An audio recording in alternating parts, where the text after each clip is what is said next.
submit a story, topic, or have any other inquiries, please email submit@skibanewsnation.com. Also, you can email Jeremiah Skiba personally at jeremiah@skibanewsnation.com. Also, email Jake personally at jake@skibanewsnation.com. If you want to write us a letter, send us something, help support us, or just say hi, please send your letter to Jeremiah Skiba, P.O. Box 560-271, The Colony, Texas 75056. If you write us a letter, I'll do my best to write you back.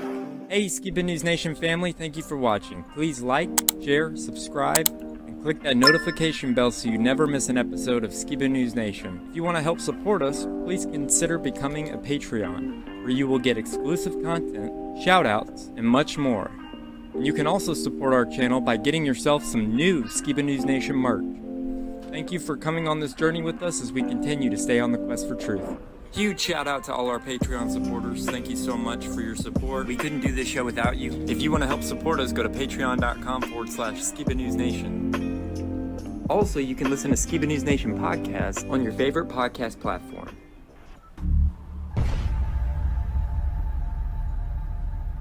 What it costs. I want to know what the truth is. And I hope that people, my son, anybody, if my name comes up, whether you like me, whether you agree with me or not, at least you can respect the fact that he's on a quest for truth. He's on a quest for truth.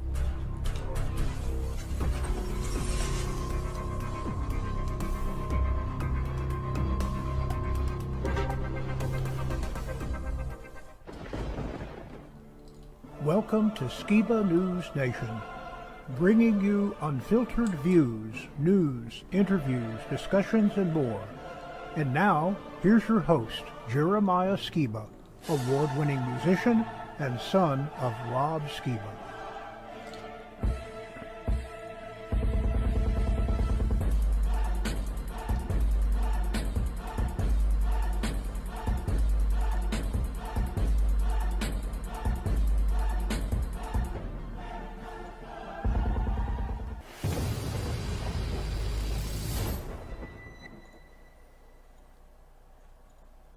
Hey Skiba News Nation family, welcome to episode 65 of Skiba News Nation, your weekly source of the latest news, controversial topics, conspiracies, forgotten history, and so much more. I'm your host Jeremiah Skiba, this is my cat Charlie, and today we're going to be talking about FEMA and the FCC nationwide emergency alert test. We're also going to be talking about Marina Abramovich and her appointment by Vladimir Zelensky to deal with the children there in Ukraine. We're going to be talking about a squat Democrat who pulled a fire alarm to disrupt Congress proceedings and actually, in the process, did exactly what January 6 rioters are being charged with. Ukraine now desperately is calling for girls to fight, so women must now report for duty. Hundreds in Maryland report UFO sightings as Congress pushes for transparency. Every 5 minutes, your iPhone could be taking pictures of you in infrared. And what really happened to the missing Malaysian Airlines flight 370. So as always, I'd like to introduce my great and insightful co-host, Mr. Jake Grant. Welcome, Jake. I hope you're doing well. Hey, what's up, Jeremiah? I hope you're doing well. We are on the road now, so doing a little bit of a different location broadcast for our Skiba News Nation show. Hope you guys will forgive the lack of cool background. I know last week I was coming from a tent, and you can't get much cooler than that. We should be back to my normal studio next week after Sukkot ends. And speaking of that, we're having an absolute blast here at the Festival of Booths, or Sukkot. It's a really great time where believers come out of Babylon, so to speak, and practice living in community in the wilderness, living in booths or camping.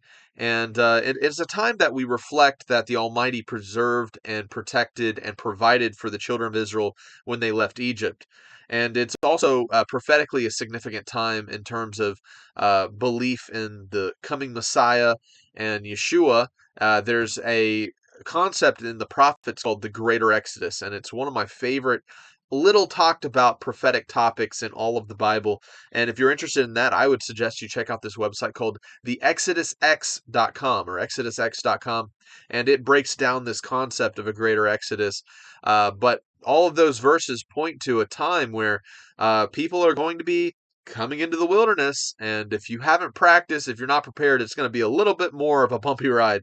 So that's what we love to do. We love to camp, spend time with friends and family out in the wilderness, so to speak, as we go camping for a little over 8 days, sometimes a little bit longer, as we try to squeeze as much time out of the feast as we can, of course, but it's an amazing time, and we're having a blast. We're halfway through it now, and yeah, so I just wanted to share how that was going. And I know we got a good current news, so let's dive right in.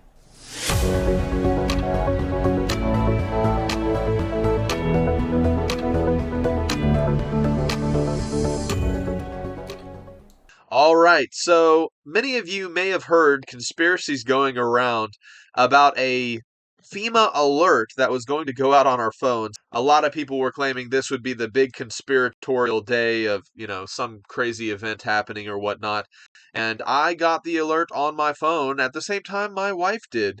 However, nothing crazy happened, but I wanted to ask our audience, what do you guys think that this nationwide emergency alert system is going to be used for in the future in terms of your personal conspiratorial views? And so I was very interested to see your thoughts. Please leave those in the live chat and in the comments below the video. And I have a little theory of my own. Perhaps this is why the national emergency alert went out. Jill, I think I just texted the whole country. Oh man, I couldn't help but to share that right off the bat. I know it's more like akin to our meme segment meme, a little funny, but perhaps that's why the national emergency alert went out. But anyways, with that said, I really do think it is a tool that could be used to control a narrative of perhaps a red flag event, or if there's some type of war or disaster or emergency, this system would be what's used to pretty much dish out the rules and the mandates to everyone, in North America, as per FEMA and FCC rules and regulations. We saw what happened, in 2020. Imagine if they start rolling this out, if there's some kind of big pandemic scare coming down the chute, or something real, perhaps. But there's more to meet the eye. This is the kind of system that would help control a narrative. Alrighty, with that said, recently Marina Abramovich, who is well known for being in kind of occult circles, was invited by Vladimir Zelensky, to be an ambassador of Ukraine to help children affected by rebuilding schools and such. And because this was a recent appointment, I wanted to share a video breaking down who Marina Abramovich is and her association with the occult. And it really demonstrates the circles that this whole Ukrainian hierarchy conspiracy all dabble in. And so Vladimir and Marina and the Bidens, right? Let's see the kind of belief set that Marina, who is appointed to help with the children, actually holds. These characters exist. They're certainly out there. And, one of them being a man named Aleister Crowley, he was a very popular figure in the early 1900s, where he was exploring these things, and he was huge into Eastern mysticism, and he was writing about these things and talking about how, things like sexual pleasure causing ecstasy can open up certain doors into strengthening your will to do certain things that you thought unthinkable before, and how it was just a matter of exercising the will to do things that you didn't think you're capable of doing before. And as that increases, as it progresses, you find yourself doing things that, were unthinkable to you, like harming a child, or, engaging or torture or something, just unthinkable, awful things. And so there are practitioners who do that, even like modern day stuff like that is happening. And a certain amount of this was exposed during the 2016 election. Really? Yeah. So I don't know if you're familiar with the name Marina Abramovich. No. So she's a... You're in for a trip. I can't wait for this. Yeah, pull it up Thursday. I don't want it on the search history. All right. Okay. Tell me, yeah. So there's a popular, I guess you could call her influencer. She does some work with the elite political sphere and the elite popular culture people where they approach her and she becomes like a director, like a spiritual director, where I'm going to give you a certain number of things to do. And if you do those things, you're going to attain what it is that you want to attain, whether it's political power or fame. Wow.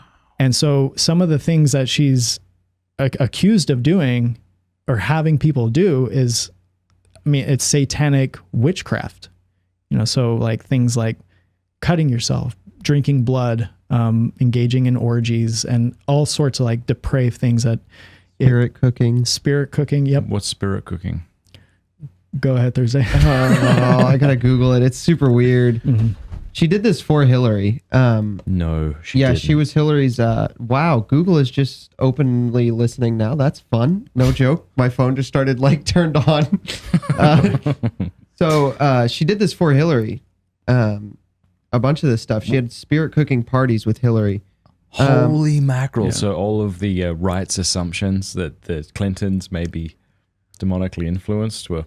All right, I won't make the claim fully. She's done work with Jay-Z, Beyonce, Lady Gaga, the Clintons. She did some stuff with Kim right before Kanye and Kim got divorced and Kim started having affairs. Photo. Dark witchcraft. So as... It sounds like you're saying that things came to the surface. What she was telling people to do were really nefarious stuff. Right. So since that happened, since I know nothing about this and I'm not disappointed that I don't, have people tried to defend themselves who've been known to seek her help? I haven't heard any. I haven't heard any celebrities come out and defend her. But yeah, like Thursday was saying, there were a number of them that were using her as. Yeah, it's like the opposite of a spiritual what is director. This? What's cleaning the mirror? Cleaning the mirror consisted of 5 monitors playing footage in which Abramovich scrubs a grimy human skeleton in her lap. She vigorously brushes the different parts of the skeleton with soapy water. Each monitor is dedicated to one part of the skeleton. So the Wikipedia page is just all of like a lot of listed things she did. And like the ones we can prove. Can we finish? Do you mind if I finish this, or is it? Or do you know something about it that I'm like? You go ahead. Each month, it's your show. I did not know. it's my show to drive directly off the cliff. Okay, each video is filmed with its own sound, creating an overlap. As the skeleton becomes cleaner, Abramovich becomes covered in the grayish dirt that was once covering the skeleton. This 3-hour performance is filled with metaphors of the Tibetan death rites that prepare disciples to become one with their own mortality. The pieces consist of 3-piece series, Cleaning the Mirror 1, yada, yada, yada. Oh my gosh. Oh yeah, so I don't know if we want to read the spirit cooking entry right below it out loud. Sure. We don't have to. Let me read the description and not the recipes. That sounds good. Yep. So she worked with Jacob Samuel to produce a cookbook of, quote, aphrodisiac recipes called Spirit Cooking. Been there. These recipes were meant to be, quote, evocative instructions for actions or for thoughts. For example, and then, let's not. Oh my gosh. This woman's evil. Yes. This woman is evil, and you're saying Hillary Clinton is She has spiritual authority over probably most of the Democrat shot callers. And they're okay being associated Everybody with knows about it. I mean, they just kill anybody and say it was suicide. I am not suicidal. You want to look into the cameraman and say, I have not. Me? I am not suicidal. Your turn, Steven. I am not suicidal. All right. Well, that's a fun thing we did. What does she say she practices? Who? This she claims to be a performance artist. Oh. Yeah. You know, so I guess that's the way that she makes her... But there's not like a religion or a thing she subscribes to. No, I mean, I think she's a priestess for Satan, I think.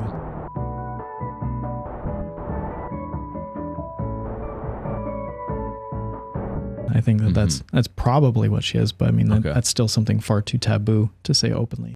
All right, so you heard it there. Very occultic ties, kind of bumps shoulders in that upper echelon of government, and it just makes you question, why is Zelensky asking this particular lady to help and be an ambassador of Ukraine?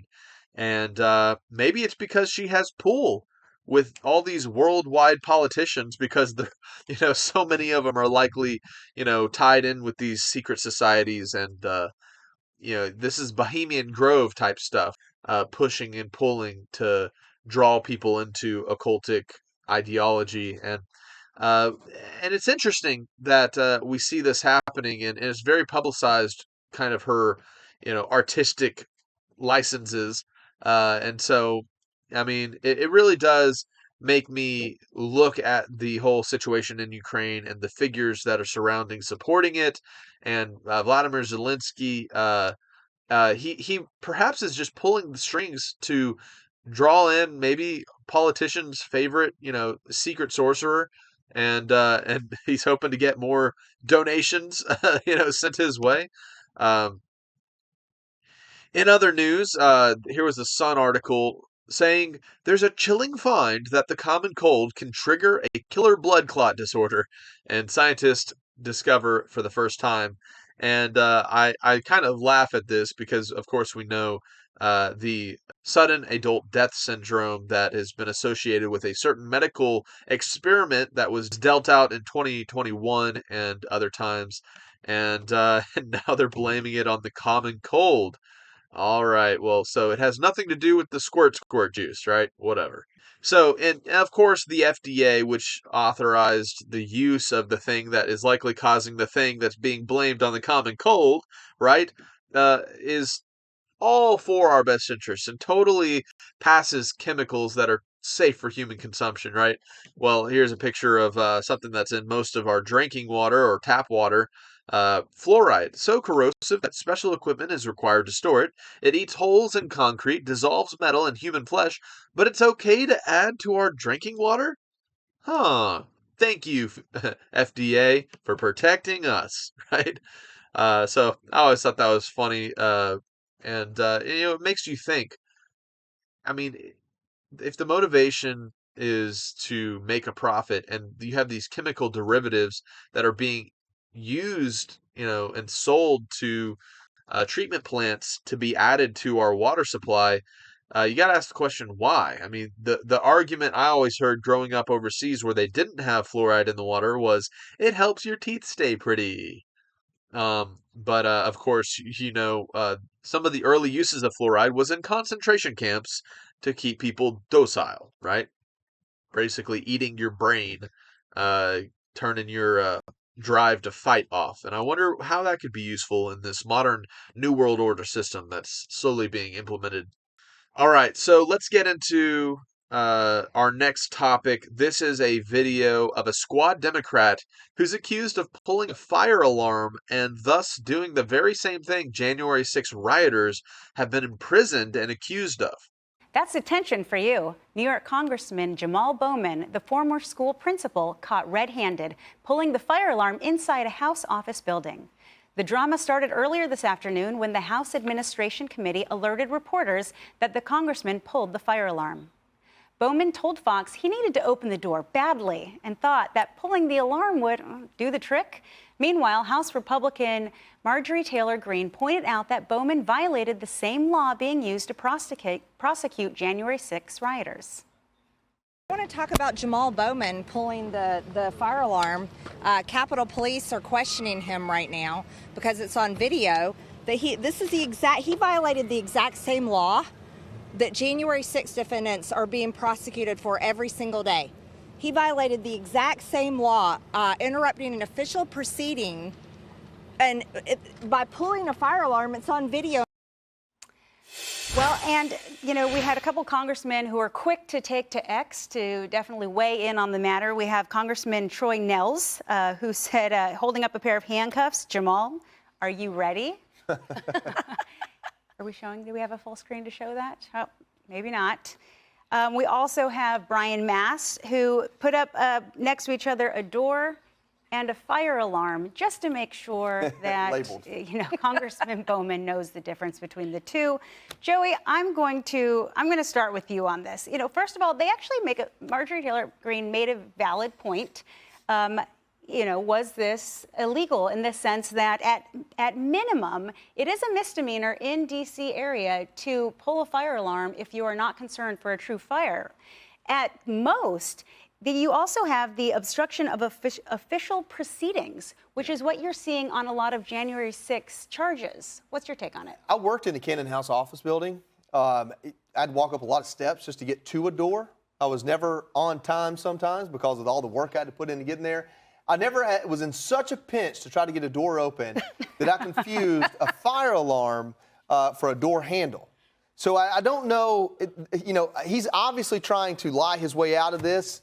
I think I can say with a certain amount of certainty, he pulled the fire alarm on purpose, and he did it to obstruct what was happening. And, I just hope what I really hope is that Hakeem Jeffries is so mad about it that he gets handled from within. That's what I really hope. Well, you know what? We did have a reporter. There was a reporter who was able to catch up with Jamal Bowman outside of their office, and this is what was said. Bowman said, "I was rushing to make a vote. I was trying to get to a door. I thought the alarm would open a door." And the reporter asked, "So you pulled a fire alarm to open the door?" Bowman, "Yes." Reporter, "How does that make sense?" Bowman, "What do you mean?" Reporter, when have you ever pulled a fire alarm? You thought it says fire on it. Bowman, "I was just trying to get my vote. The door that's usually open wasn't open, and I didn't mean to cause confusion. I didn't know it was going to trip the hole. I didn't know. Jason, you were in Congress. What's your take on this? Sounds like an idiot. Let's go ahead and put that picture back up. If you look behind the congressman, there are two doors with push handles. Yeah. Now, they may have said, "Don't open, there's a fire," it caused the fire alarm to go off. It would have achieved both. It would have opened the door and caused the fire alarm to go up. But no, he did it. He's got his hand up. I want to see a picture of what's going on there. But he should be treated. He's the one that went out there like everybody else and said, "Nobody's above the law." If he didn't have that little pin on his coat that says congressman, that person probably would be charged with interrupting a government proceeding. That's exactly what he did in this case. Critical time to vote. We got hours till funding runs out on the whole government. The entire Cannon office building had to be evacuated. Police were called, fire departments called, and something's got to happen to it. It's got to be a consequence. And it came on the heels of the Democrats saying they wanted more time before the vote. So I don't know about that story. But Kevin McCarthy himself, House Majority Leader, he's saying there should be an ethics investigation.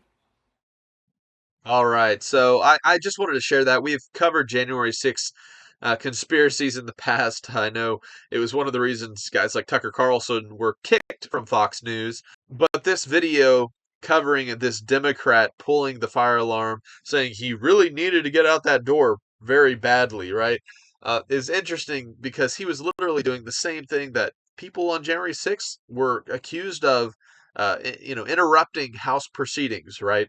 And it's just, it shows hypocrisy in the system, I think. And we'll see if any serious implications come towards this Democrat.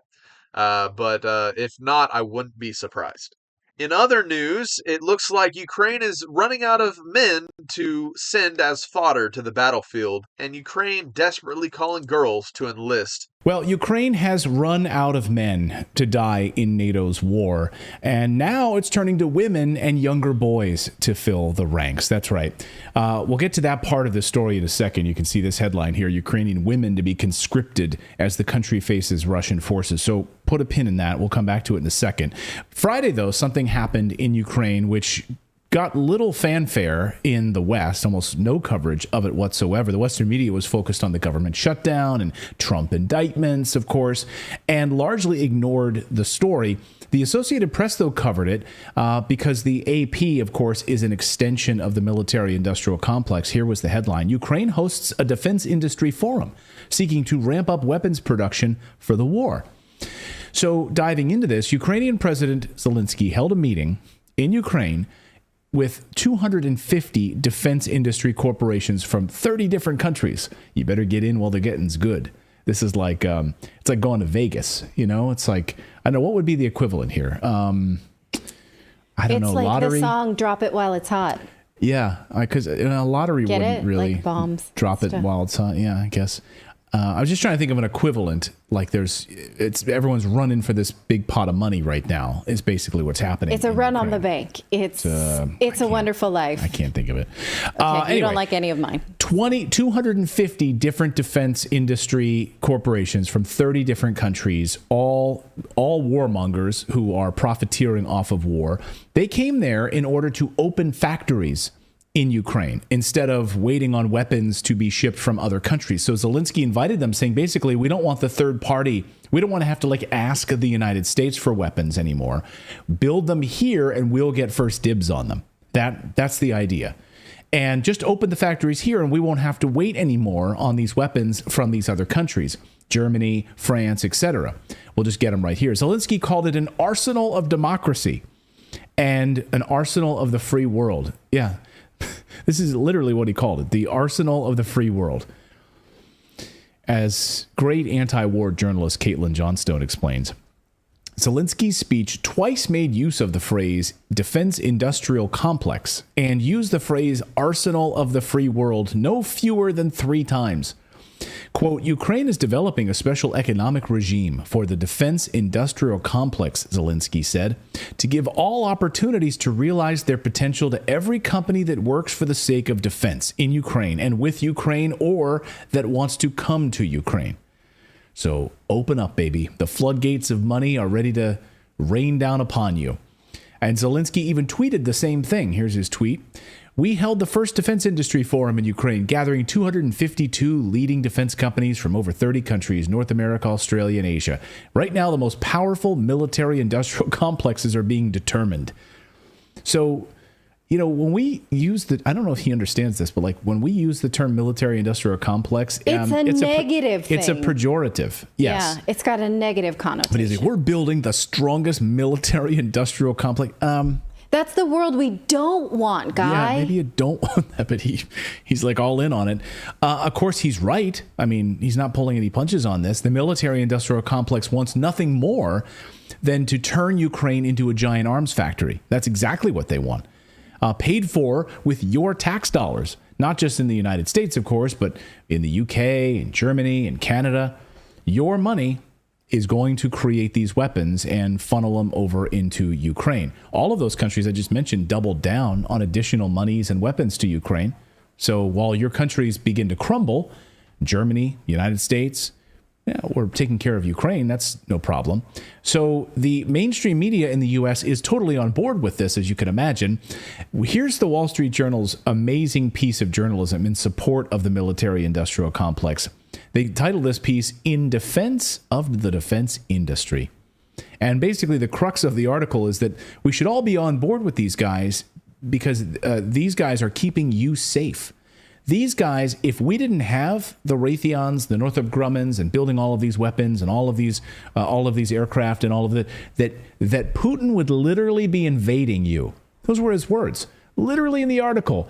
If we didn't have the military-industrial complex, these thugs, these hooligans, these tyrants would be invading you, and you would be less safe as a result of it.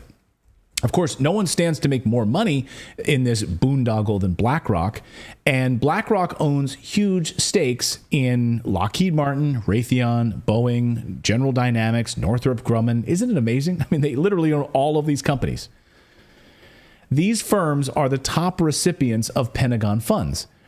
As William Hartung reports, the weapons companies supported by BlackRock are also on the leading edge of the Pentagon's dangerous and unnecessary $1.2 trillion nuclear weapons buildup, which aims to create a new generation of nuclear bombers. Northrop Grumman, ballistic missile submarines, General Dynamics, nuclear warheads, Honeywell, Bechtel, and other firms, a submarine-launched ballistic missiles, Lockheed Martin, and more. Of course, but the point on the front end of this, just on the front end, which is the destruction of Ukraine and an extended war with Russia that experts predict will go well past 2030. You see, BlackRock makes money on the weapons, right? And they make money on the rebuilding. Basically, BlackRock destroys Ukraine and then also rebuilds Ukraine. That's a hell of a business model. How'd they get their hands in that? So they're making money on the front end, destroying Ukraine, and then they're making money on the back end, rebuilding it. That's a double dipper. I mean, talk about it. Wake up, people. I mean, seriously, wake up. Of course, BlackRock then owns all of the media as well. So in this scenario where they're destroying Ukraine and then rebuilding Ukraine, the media is complicit. It's supporting all of this. And all you need to do is turn on your corporate press to see it. I mean, here's Aaron Burnett, basically CNN anchors reminding you why it's good for BlackRock to make a lot of money from war because they're American companies. BlackRock famously bought millions more shares of Fox News back in January. And then, of course, a few weeks later, Tucker Carlson was fired after he ran this report on BlackRock. Why was he fired? Watch this. So, of course, the war in Ukraine has totally destroyed Ukraine, killed over 100,000 Ukrainians, but it's still going. Why is that? Because the Biden administration has kept it going. They could have forced a peace. They haven't. They don't want to. Why is that? Why kill all these Ukrainians? Why destroy an entire country? Well, because people are getting rich. BlackRock plans to get rich. So BlackRock is now saying out loud that the war in Ukraine, the death of all these Ukrainians, is actually a great opportunity to transform Ukraine into a beacon of capitalism. Right. Right. So George in the chat says it sounds like Halliburton. Like, oh, where have we heard this scheme before? It worked, right? Yeah. If you're not familiar with the Vice President Cheney's investment in Halliburton and how it relates to that war in Iraq, yes, pull the thread. Good point, George. Yeah, follow the 9/11 thread if you dare. We've got plenty of videos on 9/11 here on the channel that I encourage all of you to watch. In fact, a big video that we just did on the hijackers this past week with Kevin Ryan. Watch that. You can start to pull the threads on who stands to make the most money here. And then, of course, Tucker was fired after that. And do you see how the world works, guys? Like, do you see how BlackRock, do you see how these few firms that run everything, control everything? By the way, just a side note. Today, like if you go on Google and you just type in the Google search term BlackRock Ukraine, good luck finding all of the information that I just brought you here about how much money they stand to make, all of that. No. The first search result you'll get is from BlackRock's own website, blackrock.com, where they analyze the war in Ukraine. So the very first result, and then if you want to type even more results, more queries, BlackRock, Ukraine, money, scheme, anything like that. No. Good luck finding information. It'll be buried.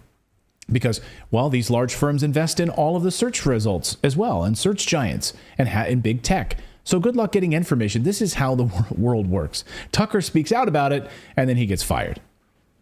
Because BlackRock buys up all these shares of Fox News Corporation. That's how it goes. That's what happens. So when you turn on your mainstream media, you're not going to get any kind of open, fair, honest discussion because they're all controlled. Even when you have these new anchors that fill in now for Tucker's spot and start, like, oh, they're really sticking it to the man. Remember who pays their paycheck. Just remember that. These corporate media hacks have their paychecks paid by these corrupt corporations that are running the world.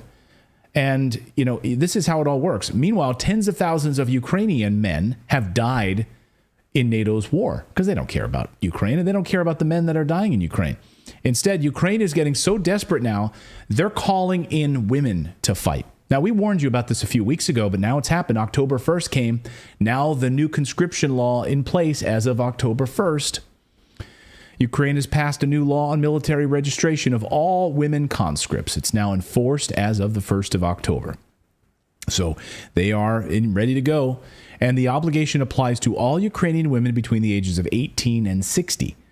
So the girls who've been partying at those Kiev nightclubs, you've seen all the videos of these girls partying, and everyone's wondering, like, why are you guys... Even Zelensky got angry about it and said, hey, stop partying. Stop partying, go fight. He yelled at these people at the nightclubs. Well... I mean, they look like stone cold killers. Right. You want those women. Yeah. You want those women on the front lines, especially in winter, right? Right. When it gets cold, there's nothing women love more than the cold. Yeah. Right? Wear that outfit out on the front lines against the Russian forces. So that's exactly what's going to happen. And of course, they've rolled out new recruitment videos over the past few weeks to get the women ready for what's coming in Ukraine, NATO's war. They need the women. They need more meat in the meat grinder. Watch. Я просто жінка. Грішна і свята, слабка і сильна, сіра і яскрава. Я просто жінка. Просто жінка.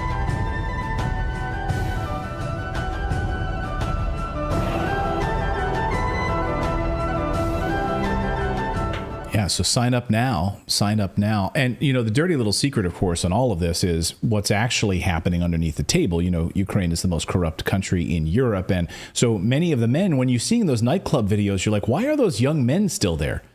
Like, how are they still there? Well, it's a little thing called money. You know, when parents pay off the corrupt government of Ukraine, these men don't have to go to the war. They get out of it, right? They get either flown out of the country or they're able to hang out in nightclubs and they're part of the elite class there and they just pay some money, right? That's how it works. So will the women be able to also do that if they have money? I mean, I guess if their families have money, they'll get out of it as well. They can continue partying at the nightclubs. Even CBS News covered how the nightclubs in Kiev are booming right now. Nightlife in Kiev is booming, and it looks good for all of these wealthy kids of aristocrats in Ukraine. And I guess we'll see if they end up on the front lines. But here's CBS News and the nightclubs. We welcome you back to CBS Mornings. As the war rages in Ukraine and cities are pounded by the Russian missiles, you may be surprised to learn that the nightlife in the country, well, it's thriving. The bars, the clubs, and the restaurants, they are all packed. Charlie D'Agata met up with customers and business owners to find out why the partying has not stopped. Yeah, it continues to go. And so why are those young men sitting there just drinking beer, drinking whatever, and hanging out? Well, again, the money. So, you know, again, we'll see. But wait, CBS, didn't you tell us that the war was in Kiev? Yeah, right. They're being bombed everywhere. I guess we're not supposed to ask intelligent questions like, oh, wait a minute, why is that possible when you're telling us that it's war-torn and we saw Angelina Jolie running through the streets from shelling? Like, oh, no, and Sean Penn, like he was ducking for cover. Remember? Right. He's like, and oh my Jessica God, it's a war zone. Yeah. And that kind of thing. So, okay. Well, the dirty little secret here for the women's side of this conscription is it's unlike the men. So the new law that went in on October 1st, women aren't allowed. Women can leave kind of freely. There's no restriction on them leaving the country. So I imagine Europe, you're going to see a lot of Ukrainian women showing up. Like a lot of young Ukrainian women are going to be, you know, pouring around into different parts of Europe if those countries will allow them. So unlike the men, men are restricted. They cannot leave. If you're of military fighting age in Ukraine, you cannot leave. But women, still that law allows them to leave. So it'll be interesting to see how many of them are actually fleeing that country. All right. So, you know, as you hear it, Ukraine has run out of men to die in NATO's war, right? So it's now turning to women and young boys to go and fight. So BlackRock, you know, we've talked about BlackRock is profiting billions on the destruction of Ukraine and then also pocketing even more on the rebuilding of it in the wake of the destruction. So there's definitely a business model going on here, as they covered in the video. Now, with that said, I wanted to share a really interesting video I saw shared by Chad Riley, but it's a video actually of an even older plan for world government that you may have never heard of. Let's check out this next video.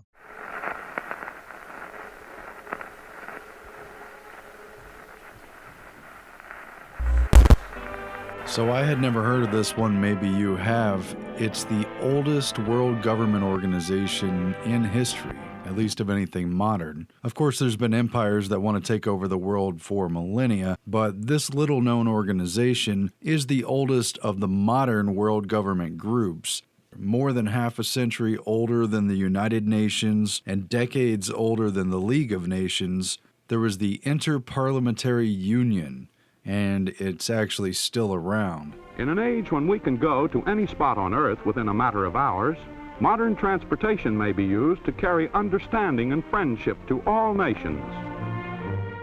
Melissa found this one while we were digging around researching some Bilderberg stuff, and it's here in this article by, of all people, Edith Kermit Roosevelt, who's the granddaughter of President Teddy Roosevelt.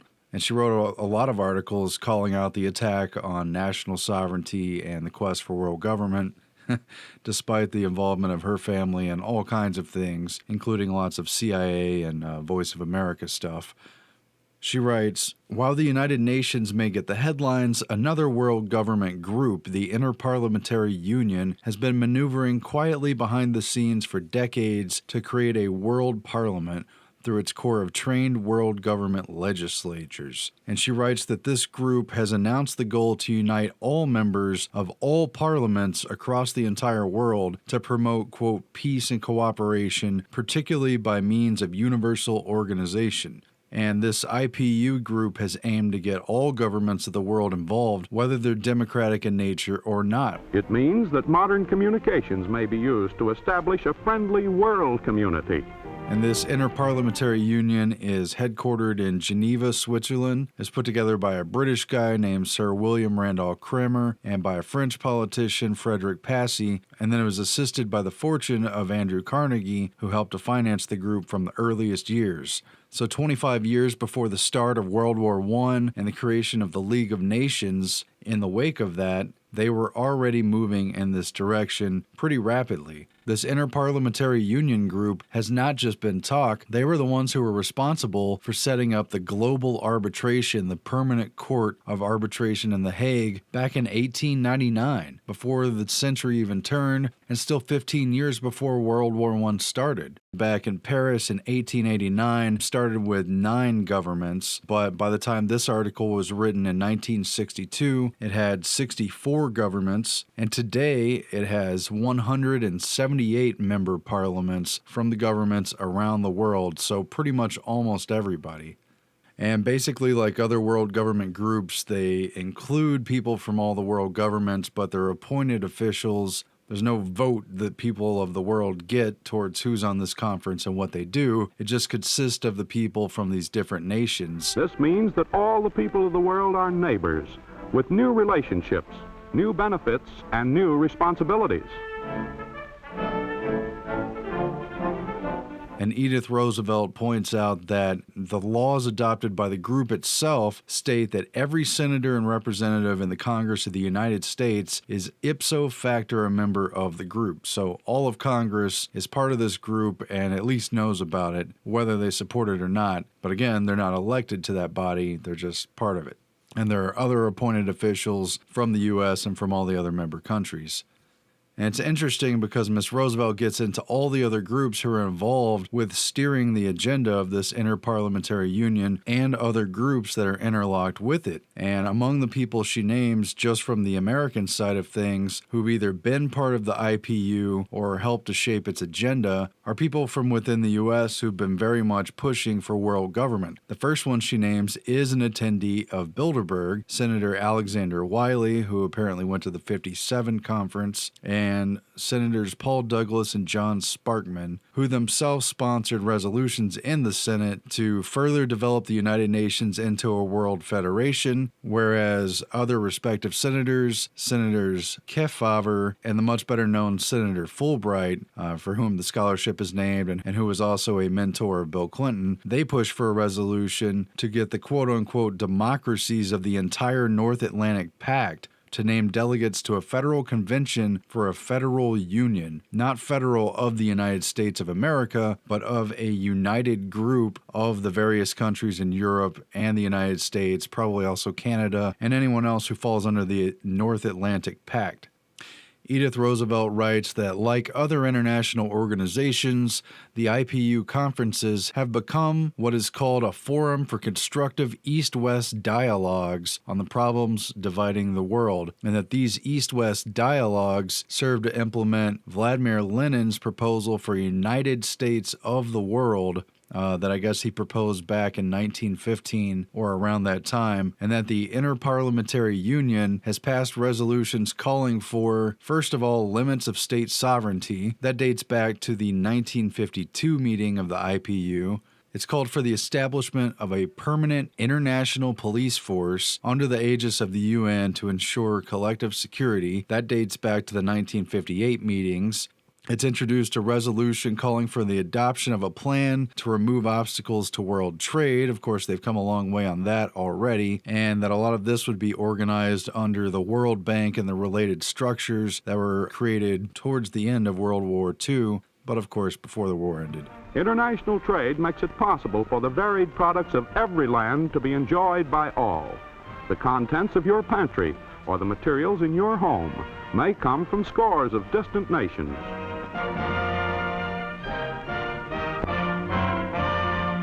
And this interparliamentary union that practically no one has ever heard of is also part of and interlocks with the United Nations. And of course, like the United Nations and other world government and global institutions, the IPU still today, still around, is promoting issues like gender equality, human rights, sustainable development, global governance, and peace and security programs for the youth, and a promotion of democracy around the world.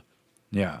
All talking points we've heard before, but the point is there's a far-reaching agenda. It stretches across many agencies, many of these agencies that people have hardly ever heard of. And according to Roosevelt, the Interparliamentary Union, which is coming up on 130 years of existence and 130 years of a coordinated, documented plan amongst the wealthy and elite of the world to put together a global structure, has been working with not only the United Nations, but with the Council of Europe, the OAS, the Organization of American States. It's been working with the Atlantic Council, the American Peace Society, the European Parliamentary Assembly. It's been working with NATO's parliament. It's been working with the Commonwealth Parliamentary Association, with the East-West Roundtable Conferences, which itself is very Royal Institute of International Affairs. It's been working with the separate United Nations Association, with the United World Federalist, with the World Association of Parliamentarians for World Government, also known as WAPWIG, and these groups are not only working towards world government, global governance, and globalization in general, but at least according to Roosevelt and many other conservatives of the time, they had a master plan that worked towards having appointed potentates over the world, key international financiers, and what she calls Marxists working together for the world government, and that, just for example, this World Association for Parliamentarians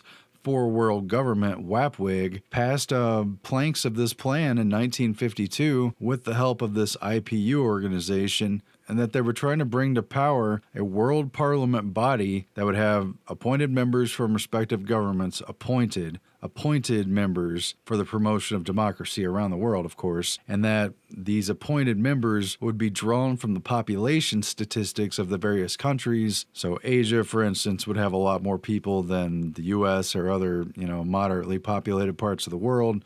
And that they aim to set up a world director, 8 zone directors, and 51 regional directors, very close to the other plans for world government that have come out, and that these potentates, these appointed parliamentary members who would oversee the regions and the zones of the world, would not reign over the lands that they were from, but that these appointed potentates would rule over the opposite land, and so that specifically, for example, the southern and southwest United States would be occupied by Soviet-Russian troops. I don't know how many times we've heard that conspiracy, lots of people warning that it's going to happen, warning that it could happen, watching for them, pointing out training exercises with Russian troops cooperating with the U.S. on American soil. This plan goes back for a long way, and it's been documented at least in the conversations of the press, if not by the documents themselves from these world body organizations. It's not just the Interparliamentary Union, of course. The United Nations has eclipsed it. Before that, they were putting most of their eggs in the basket of the League of Nations. But I guess the point is, there's at least a dozen or so of these world government organizations, world parliamentary, various regional organizations that have all been working towards this and are sharing a common goal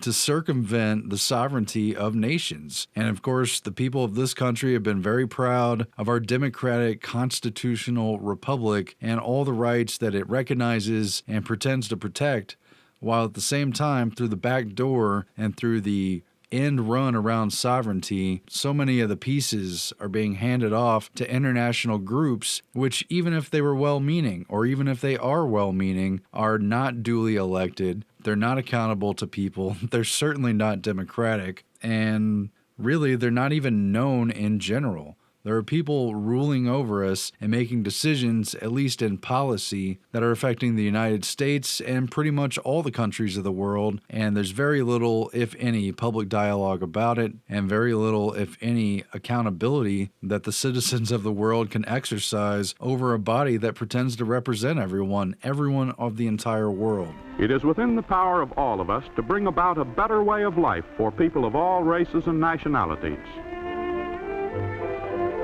Our goal must be mutual trust, mutual understanding, mutual respect, so that our most distant friends will know how to live with us and we with them in one family of nations on this shrinking world.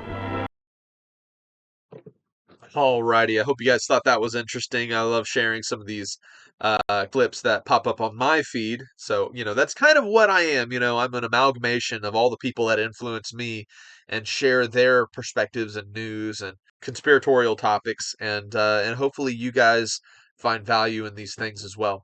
All right, so here's another story. We have, as Congress and NASA investigate and push for further transparency in the whole UFO topic. 2,000 people in Maryland have reported seeing something unexplained in the sky over the past 2 decades. Commonly known as UFOs, the unknown objects have a new name and new attention from the government. Tonight, WJZ investigator Mike Helgren takes you inside the mysteries in the sky. This is a UFO, unidentified flying object. America has long been fascinated by whether there's life outside of Earth. Reports of flying saucers are nothing new. And whether that life is trying to somehow contact us. If you saw a UFO flying over Baltimore, what would you do? Would you be afraid? Do you believe that our government is in possession of UAPs? Absolutely. This year, Congress got serious about what used to be called UFOs, now called UAPs, or unidentified aerial phenomena. Objects seen in the skies that defy an easy explanation. Almost invariably, the response is, well, the public couldn't handle the news.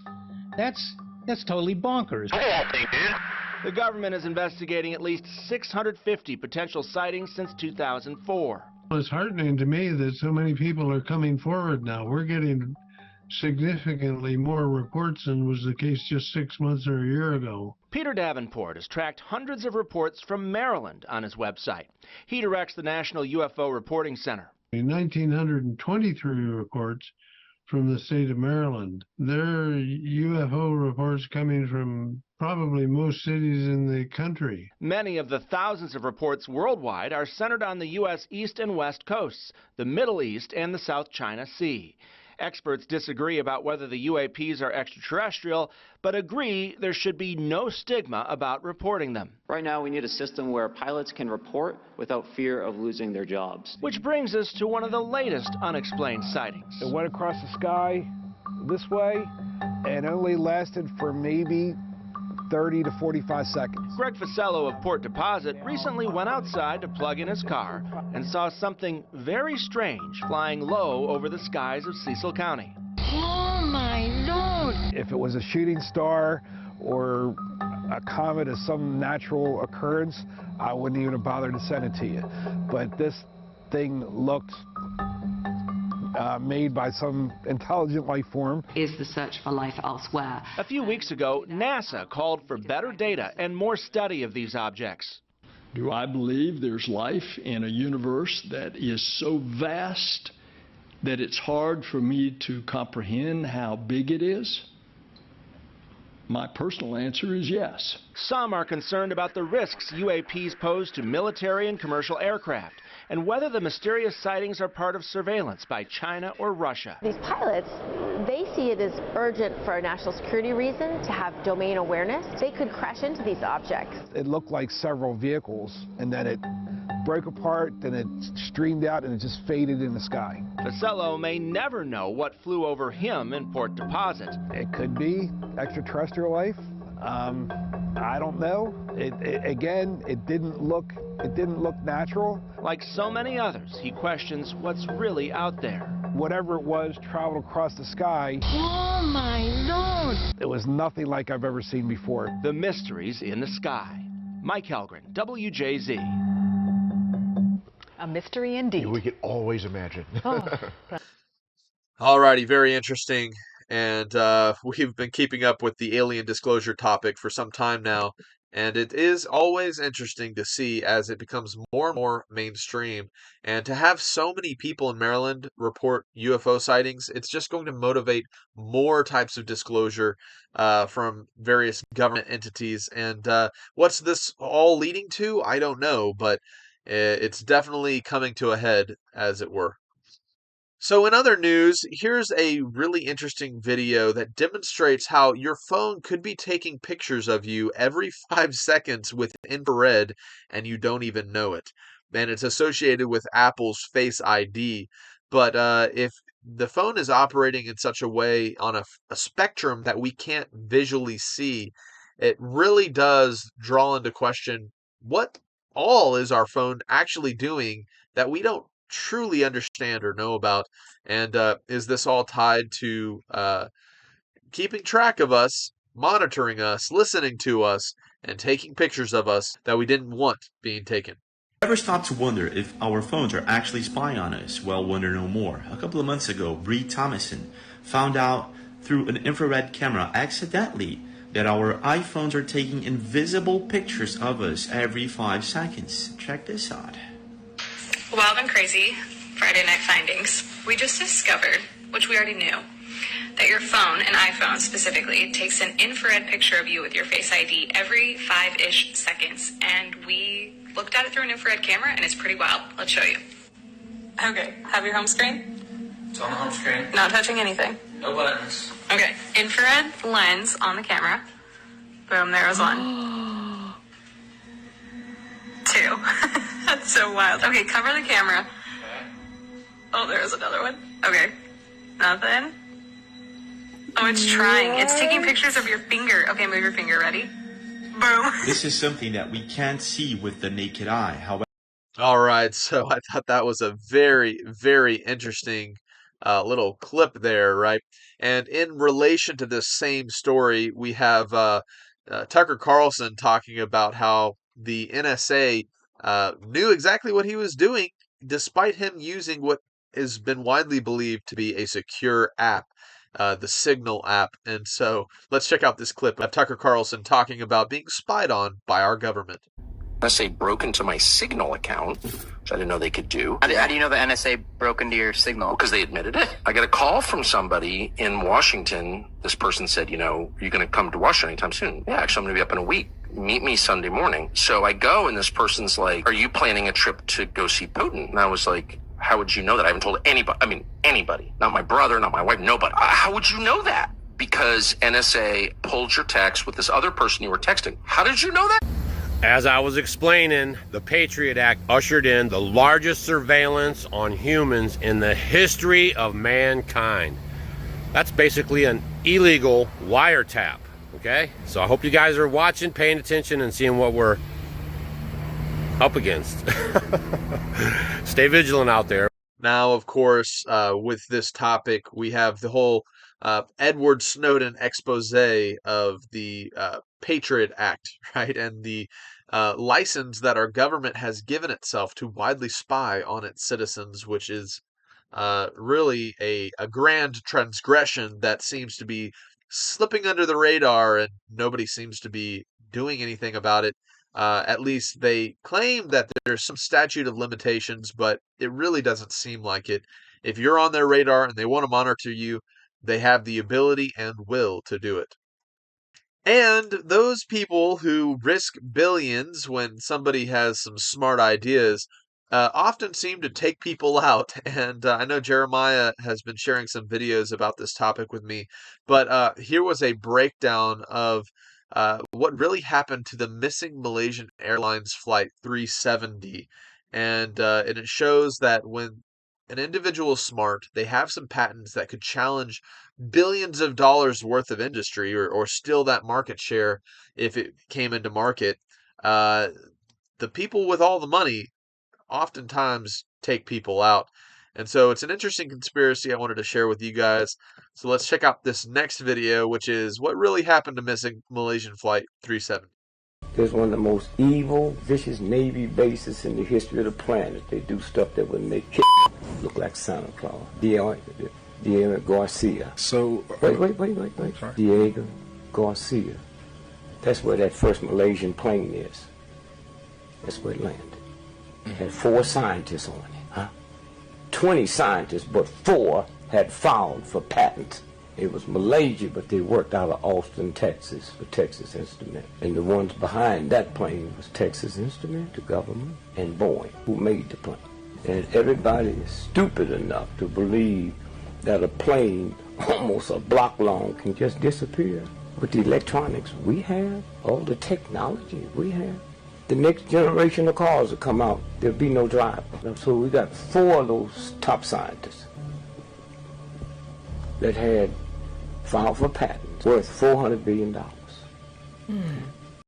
All right, as you heard it, I'm really looking forward to. I know Jeremiah will likely do a history segment on the topic of these missing planes. Maybe it could just be a broad stroke, like what's happening in Bermuda, the Bermuda Triangle, or what happened to all these missing airplanes over the years. Is it UFOs? Is it the government taking people out? Who knows? But the whole story of the missing airlines flight really reminds me of some of the conspiracies surrounding the Titanic, and how people who were present on the Titanic were wealthy individuals willing to challenge the establishment of the Federal Reserve. And guess what happened with the Titanic? Perhaps it was intended to go missing. You know what I mean? But it does remind me of that same conspiratorial topic of whenever there's somebody who can challenge somebody else in positions of money and power, sometimes bad things happen. All right, and so for our final story of the day, this was just a very quick, interesting breakdown of the science behind climate change. And when you really think about it, it blows out of the water all of these green agendas that are being pushed in the world today. And it's amazing that control is being handed to these government entities, and liberties are being forsaken because they're convincing us that our world is dying due to our carbon emissions. And when you do the math, it doesn't all check out. So check out this next clip. I did as the government asked, and I looked at the science when it came to climate change, and this is what I found. According to government figures, Australia is producing 499 million metric tonnes of carbon dioxide per year. But what I also found is that one mature tree will absorb 48 pounds or 21.77 kilograms of carbon dioxide per year. And Australia currently has 24 billion standard-sized trees, absorbing 453 million metric tonnes of carbon dioxide per year. And that's just trees. Doesn't include any other plant life, and particularly doesn't include mangroves. And mangroves will absorb 50 times more carbon dioxide per year than a standard-sized tree. So why is the government hell-bent on cutting down trees in order to install solar farms when it seems quite obvious from the science that nature has already provided the solution to the problem? I've never heard this explained. All right, that's all the news for this week, Jeremiah. Hope you guys enjoyed there at home, and we'll be back in my regular studio next week. Thank you, as always, Jake, for another great current news, and let's give him a round of applause. He deserves it. Good job, Jake. Good job.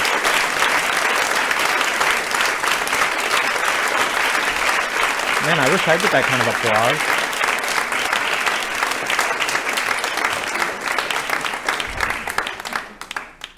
Thank you, Jake. Now for a quick look at my mom's book, The Protocol That Kills. Kingsgate Media and Skiba News Nation present an exhaustive expose on government. The new amazing book, The Emotional and Disturbing True Story. Sheila Skiba. Following Rob Skiba's death, his widow, Sheila, and co-authors spent countless hours analyzing 40 days of recorded conversations, the transcripts of which appear in the book. This is an extremely well-written first-hand account of the horrors Sheila Skiba endured for the 40 days her husband was held captive in the hospital. It was hard to read and relive since I vividly remember when this was happening to this precious man. But I believe every person needs to know what was going on during the insanity of the pandemic. Sheila Skiba, The Protocol That Kills a True Crime Story. This book shares a wealth of critical insights that will greatly aid in preventing future needless losses of life. Available on Amazon. Order now. Find more at theprotocolthatkills.com. Well, it's about that time for an all-new OPA'S Corner. Nie me sveg, Opa! The following presentation may contain too many cat jokes. Viewer discretion is advised. This presentation is rated CJ, cat jokes. Parental guidance suggested.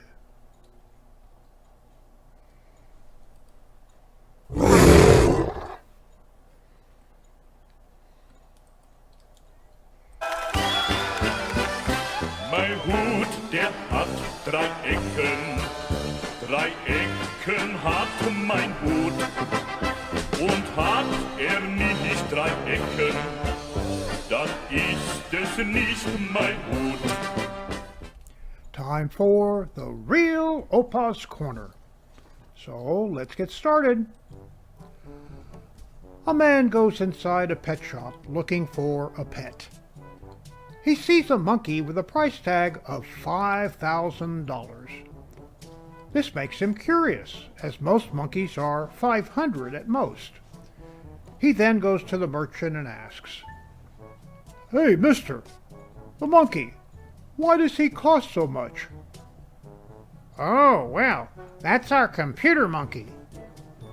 He knows Windows 7, Windows 10. He also knows Word, C++, .NET, app programming, and last but not least, he knows how to fix computers." "Wow, that's a good monkey, well worth the money." He continues looking around and finds another monkey with a price of $10,000. And again he asks the merchant, "What does this monkey know?" "Oh, that's our highly specialized monkey. He knows 5 languages and can translate fluently between them." "That's amazing, well worth the money." "Yeah, but if you buy one, you have to buy all 3. They work together." The man follows the merchant's pointing finger to yet a third monkey, with a price tag of $20,000. "Gosh, what does this monkey do to justify that ridiculous amount of money?" "Well, to be honest, I've never seen him do anything. But the other 2 call him Project Manager." An astronaut is the first to step onto an alien planet. The aliens are so excited that they change all their signs to English, and even rename some of their places and landmarks after human places, landmarks, and things. The astronaut decides the first place he wants to go is a bar.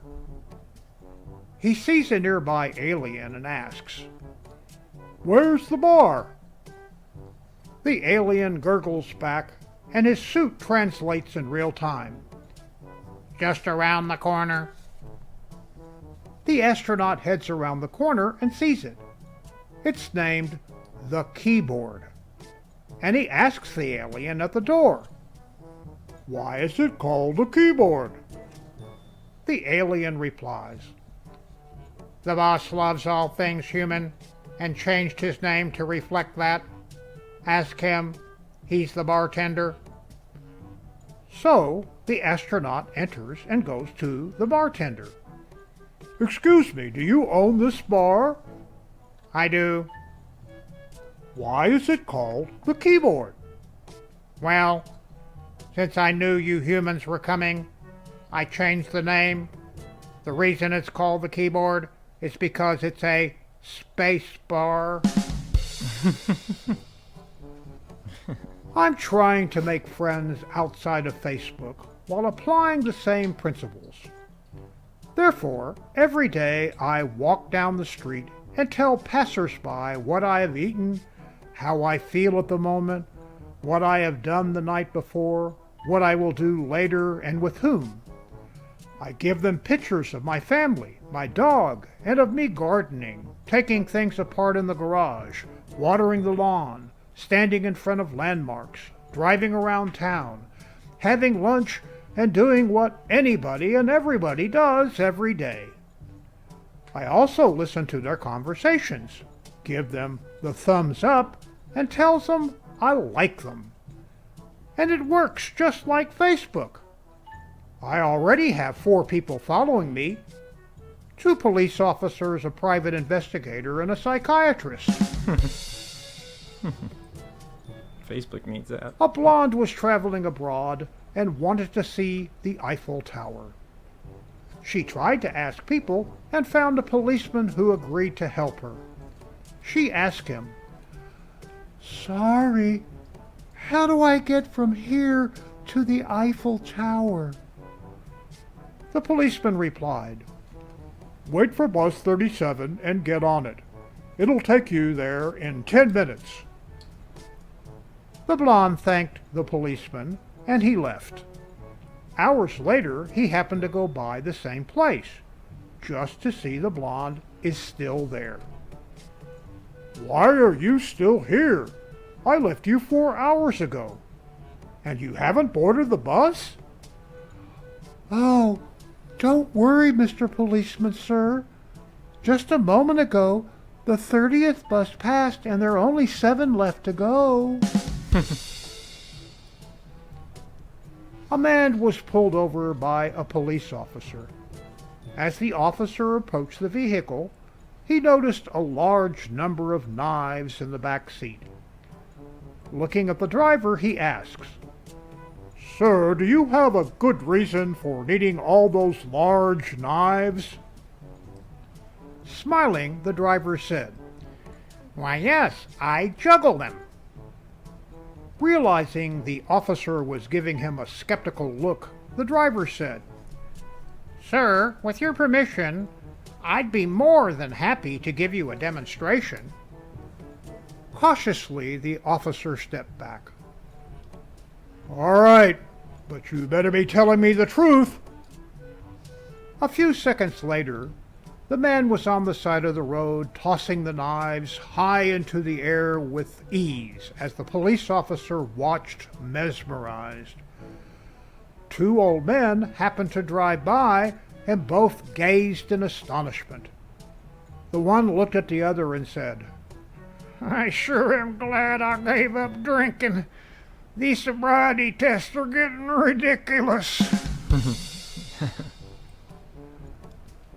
A blonde was speeding in a 35-mile-per-hour zone when a local police officer pulled her over and walked up to the car. The officer also happened to be a blonde, and she asked for the blonde's driver's license. The driver searched frantically in her purse for a while and finally said to the blonde policewoman, "What does a driver's license look like?"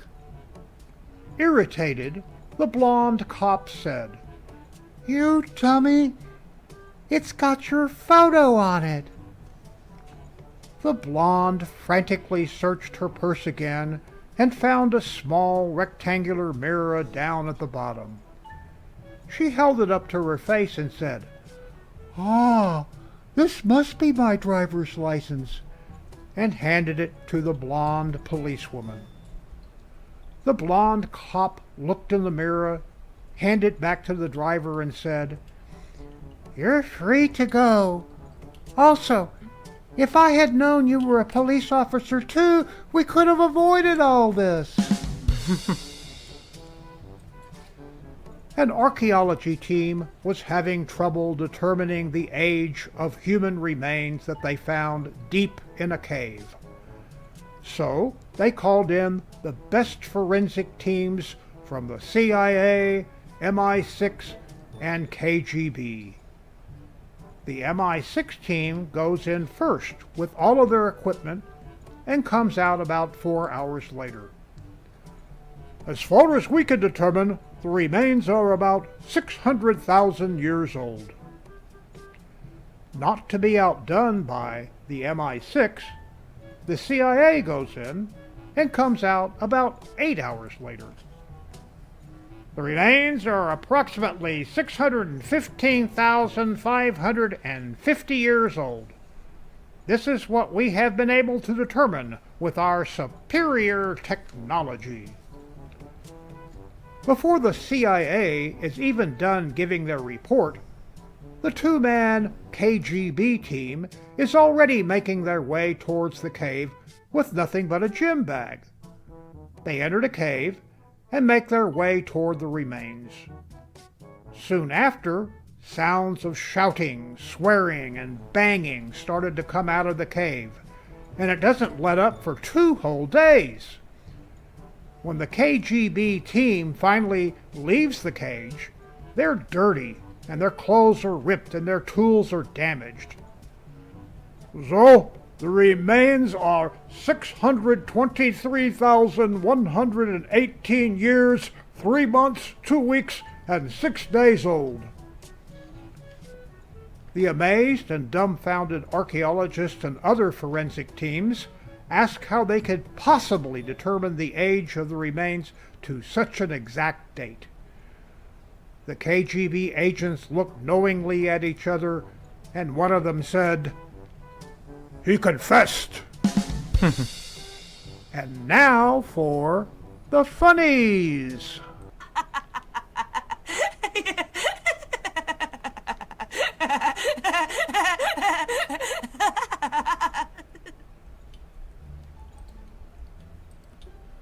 I agree that getting the old gang together for a charity fundraiser is a great idea. But Elvis is working overtime at Walmart, and the Area 51 boys are always out of town.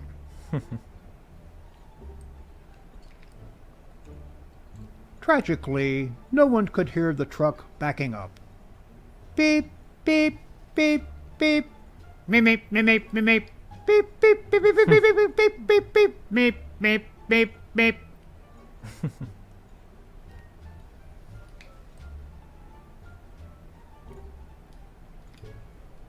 Not bad, fellas. Let's do one more take. With more emphasis on tone, harmony, melody, rhythm, composition, lyrics, musicianship, tempo, and originality. Don't exist anymore. Scarface, the true story. Widow Pookie is so cutie and so happy-wappy, aren't you? Yes, you are.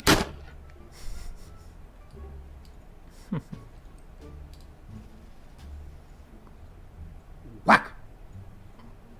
Bummer. You landed in the grass trap.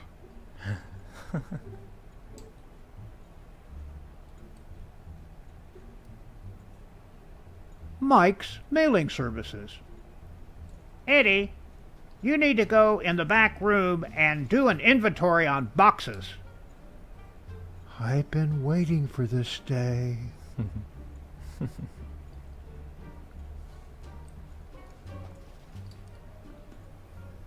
Upon Bernie's arrival, the scariest costume party competition was about to get a whole lot stiffer.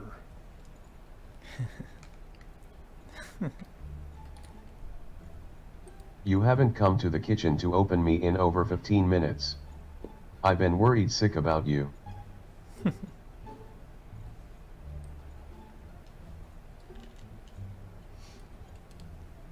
Bank. You shouldn't carry all this cash. Why don't you open an account?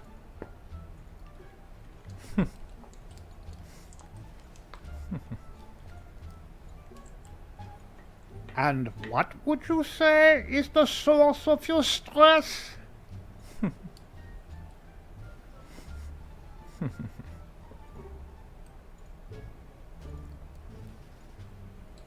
Uh-oh, I have to sneeze.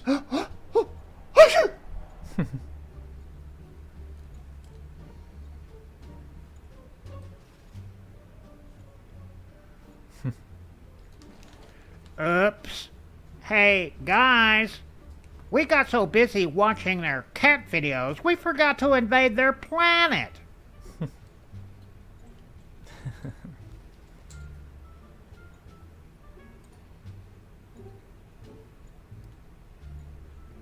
Honey, the coffee maker has no filter. Man, you put on some pounds. Is that a nose hair? Who the heck picked out that sweater?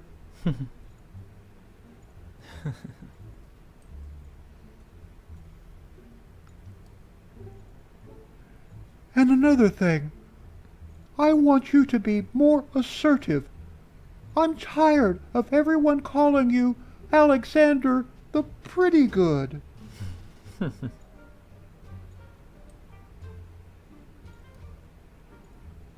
To New York. Why so many Italian immigrants were called Tony? That's messed up.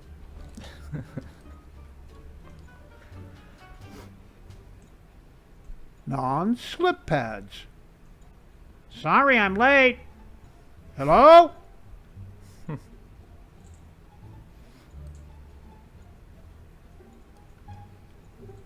Yeah, I think I'm gonna pursue a career in communications.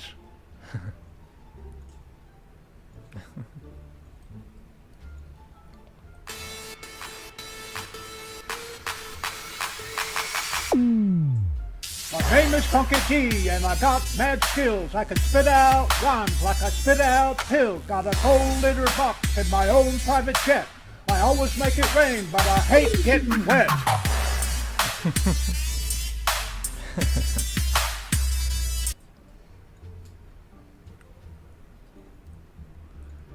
Eventually, Billy came to dread his father's lecture over all other forms of punishment.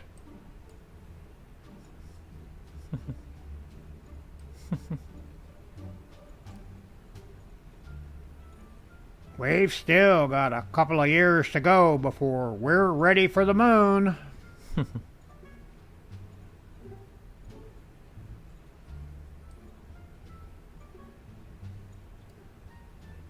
People who don't know which end is up.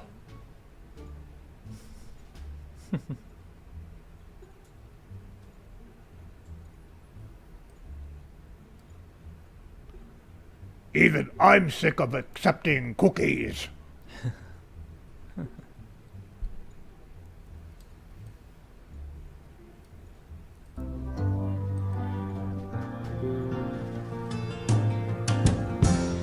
I've seen fire and I've seen rain.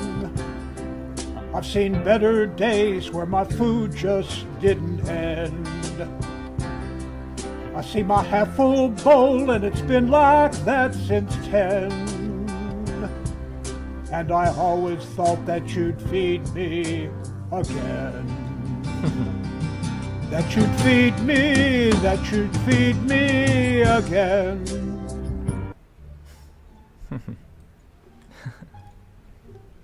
Yo, boss, there's an unmarked van out... Oh, wait, no, never mind, Jimmy. The tire chaser took care of it. It's marked now.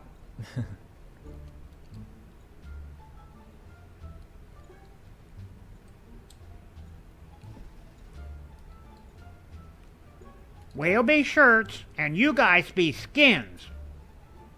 That's offensive. We'll be the commanders instead.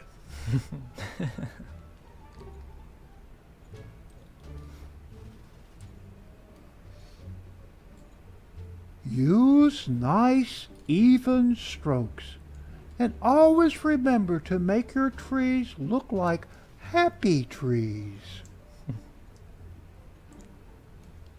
Bob Ross.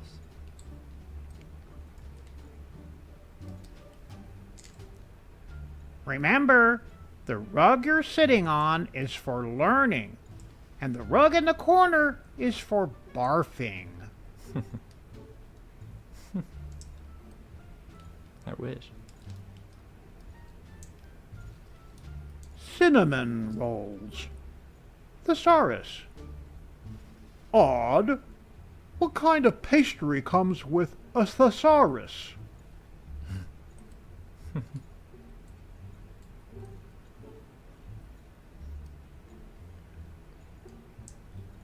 That can't be right. Thursday's temp, 350 degrees? That's dark.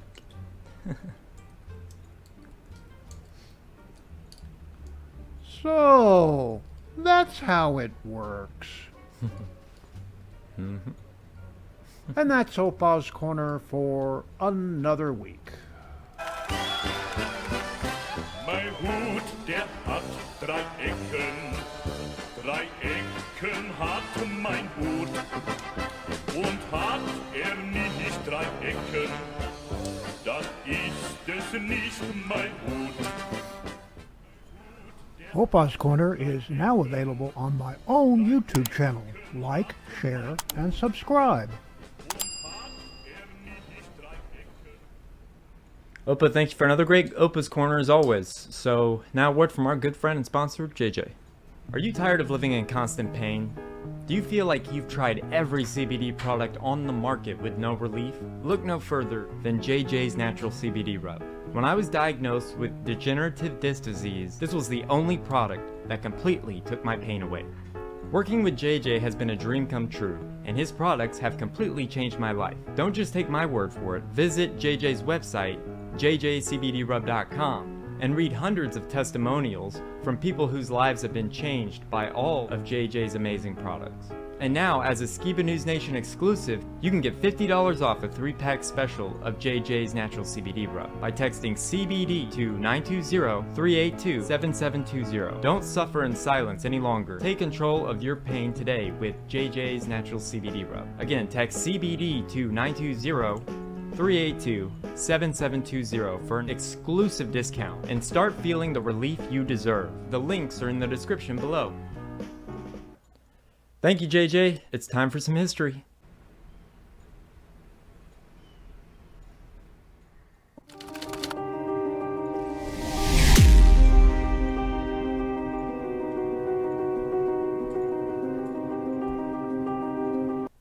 So today for history, we're going to be doing a deep dive into one of the most calculated and most crazy assassinations in history, and it changed North Korea as a country forever. So before we get into it, I'm going to play you this first clip, which is a preview of what we're going to be talking about. So let's play that clip. In early 2017, 2 women were approached by a Japanese YouTube channel to participate in a prank show. What kind of prank? Well, for $100, all they would have to do is run up to a stranger, smear their face with baby oil or moisturizer, apologize, and then run away. The 2 women happily accepted. So for weeks, Dong Tae-hung from Vietnam and Siti Aisha from Indonesia would carry out that same prank on camera. Each time the mysterious man would tell them exactly what to wear, who to prank, and even where to smear the oil. It was easy money, $100, $100, $100, so the women kept at it. By the time February 2017 came around, Siti and Don were brought to the Kuala Lumpur airport in Malaysia. This time, their target was one of the travelers at the airports. As usual, their producers pointed out the targets, poured baby oil in their hands, and then sent them off. And as always, Siti and Don ran up to the man they were pranking, smeared his face with oil, apologized, and then ran off. Except this time was very different. This time, their target would drop dead from the prank less than 20 minutes later. Who was their targets? Why, none other than Kim Jong-Nam, the older half-brother of North Korean dictator Kim Jong-un. Yes, that is right. These 2 women had just unknowingly assassinated a member of the Kim dynasty. But this was no mistake. No, this was a carefully planned out, perfectly executed assassination, and these women were just the useful idiots. This assassination was pulled off so well that to this day, no one has been punished for it. Stay dangerous, and this is the assassination of Kim Jong-nam. So the brother of Kim Jong-un, Kim Jong-nam, was assassinated. We're gonna be talking about in this next clip why a brother would want another brother taken out. So let's play that next clip.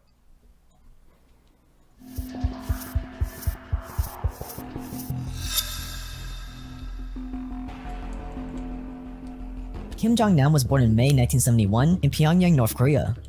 As the firstborn son of the supreme leader, he was raised for leadership right from the start. He grew up in a mansion with more than 100 servants and 500 guards. He often visited his father's office. And even when his dad found a new mistress and had 2 more sons, everyone knew that Kim Jong-nam was destined to take the throne. But with a new woman in the picture, Kim Jong-nam's dad didn't want to draw too much attention to his affair. So he quietly sent his firstborn son, Kim Jong-nam, to an elite private school in Switzerland. The plan was to have him educated there, and then he would return to take over once his father died. And for a while, it seemed like everything was going according to plan. On his 24th birthday, Kim Jong-nam was made a general in North Korea's secret police, and he was given a spot in his dad's political party. But here's the thing. In North Korea, the supreme leader isn't just a president or dictator, he is seen as a god. And as a god, the supreme leader is expected to be able to do a lot of things regular humans can't. Stuff like never having to use a toilet, because his body is just so well calibrated. Or learning how to drive at the age of 3. So while Kim Jong-nam was learning to be a ruthless dictator, North Korean state media started to spread stories about all his amazing achievements and godlike abilities. They were preparing the populace to accept their new ruler.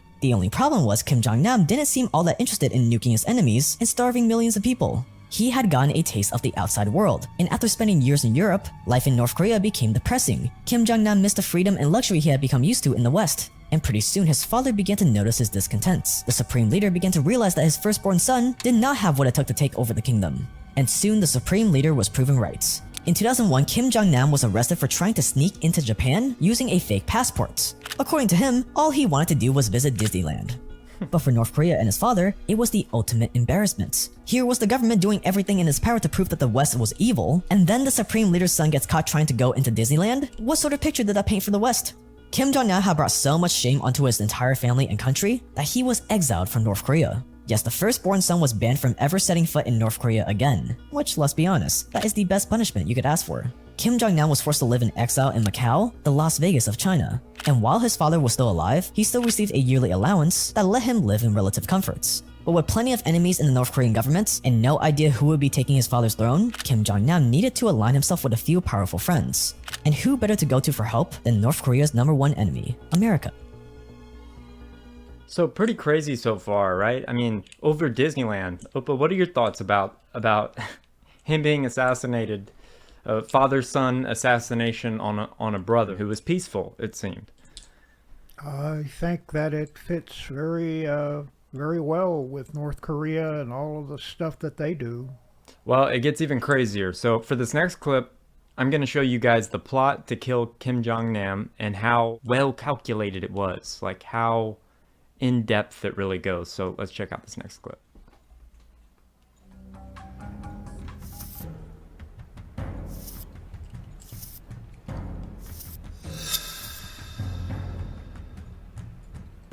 Malaysia was the perfect location for a North Korean political assassination. You see, Malaysia is one of the few countries in the world where North Koreans can travel without a visa, which meant that this trip would be the government's best shot at taking down Kim Jong-nam. So while Siti and Dong practiced their pranks around Malaysia and Vietnam, 4 North Korean men arrived in Malaysia as early as January 31st. Each of the men landed on a different day, with the last arriving on February 7th, just 1 day after Kim Jong-nam. The North Koreans had been on his tail from the moment he left Macau. They had spies on his plane, spies waiting for him at the airport when he arrived, and spies watching the hotel where he stayed 24/7. They watched as Kim Jong-nam met with a man that they suspected to be a CIA agent. And they watched as he left the meeting with $120,000 in cash in a bag. They watched as Kim Jong-nam planned his return to Macau. They even knew the exact date and time he would be leaving Malaysia, February 13th.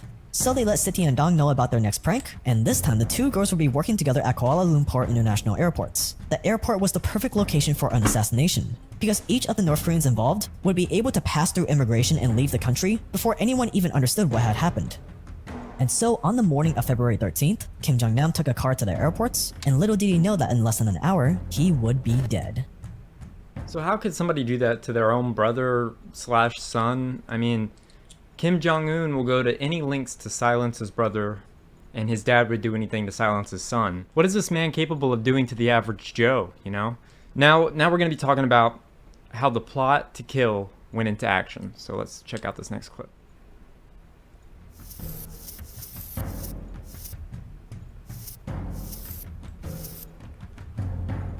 February 13th, 2017.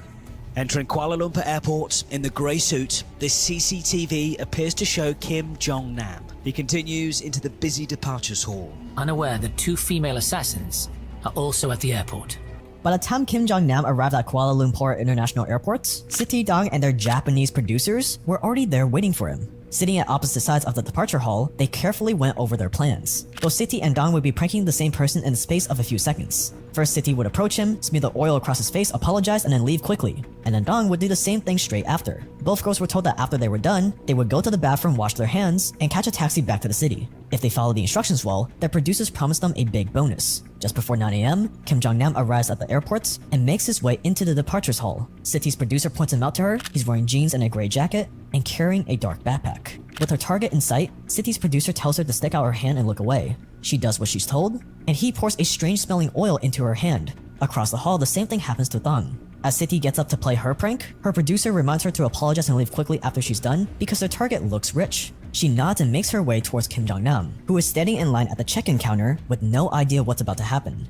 There are lookout men, a chemist to handle the nerve agent, a getaway driver, and a team leader, codenamed Grandpa. Within seconds, City ran up to Kim Jong-Nam, rubbed the oil onto his face, apologized, and then disappeared. Moments later, Thang approaches and does the exact same thing before rushing away. For Kim Jong-Nam, panic set in.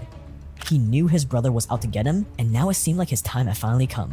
Terrified, he rushes to airport staff trying to explain what happened. But no one knows or cares who he is, and so the best thing they can do is walk him over to the airport clinic. By the time he reaches the clinic, he is in extreme pain. His muscles are cramping, and he's struggling to breathe. A North Korean agent with a black suitcase walks past to make sure that the poison is taking effect before making his way to immigration.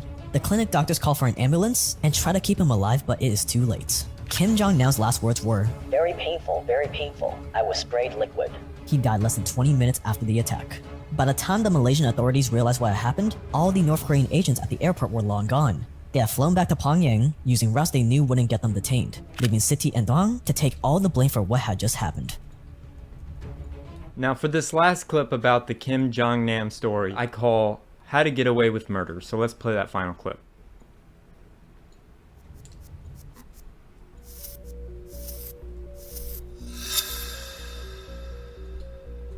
All it took for the Malaysian police to figure out what had happened was a few minutes of CCTV footage. In their minds, it was clear that the two women in the video were the ones responsible for murdering Kim Jong-Nam. But how had they done it? If the oil they had smeared on his face was poisonous, wouldn't they have died too? An examination of Kim Jong-Nam's body finally uncovered the truth. A swab of his face revealed that he had been poisoned with a special version of a powerful nerve agent called VX. Only when the two oils of City and Thang's hands combined did it form the deadly poison, which is why both girls managed to survive. To Malaysian police, it looked like an open and shut case. The girls had been recruited by North Korea to poison Kim Jong-Nam, and within days of the attack, both City and Thang had been arrested to stand trial for murder. If they were found guilty, they would be sentenced to death by hanging. Even as City sat in jail, she still believed that it was all part of the prank. Neither she or Thang had any idea what they had done. But over the next few months in courts, their lawyers would slowly unravel one of the most daring assassination plots in history, and the level of planning that went into the attack was almost unbelievable. First, the two men that had approached City and Thang were not Japanese. In reality, they were both North Korean agents, tasked to get the girls to trust them and do as they say.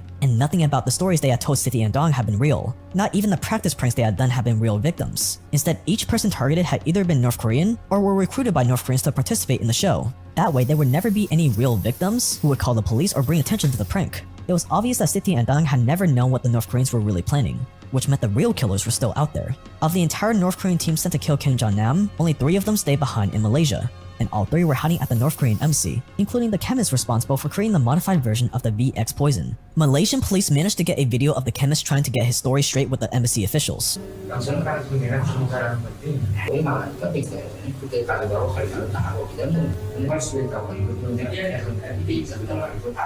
And for the first time in the investigation, it looked like the police had the right man. Here was real evidence that it was the North Koreans who were responsible for it. But it didn't matter. The North Korean government had planned for all contingencies. If Malaysia didn't want to let the 3 North Koreans leave the country, North Korea would just have to block all of Malaysia's embassy staff that were in North Korea from leaving too. They were holding the Malaysians hostage in exchange for the release of their agents, and it worked. Less than 2 months after the attack, the Malaysian government caved and allowed all 3 men to return home. Kim Jong-un and the North Korean government had gotten away with murder on foreign soil, but the same couldn't be said for City and Thang. They spent the next 2 years fighting their charges, and even though they were eventually cleared and allowed to go free, Malaysia had let the real killers of Kim Jong-Nam get away, leaving a brutal assassination to go unpunished. So that's all I got for the Kim Jong-Nam story, and I mean, these girls were set up. They were patsies, just like our boy Lee Harvey Oswald. I mean, it's just such a crazy story. What are your thoughts, Opa?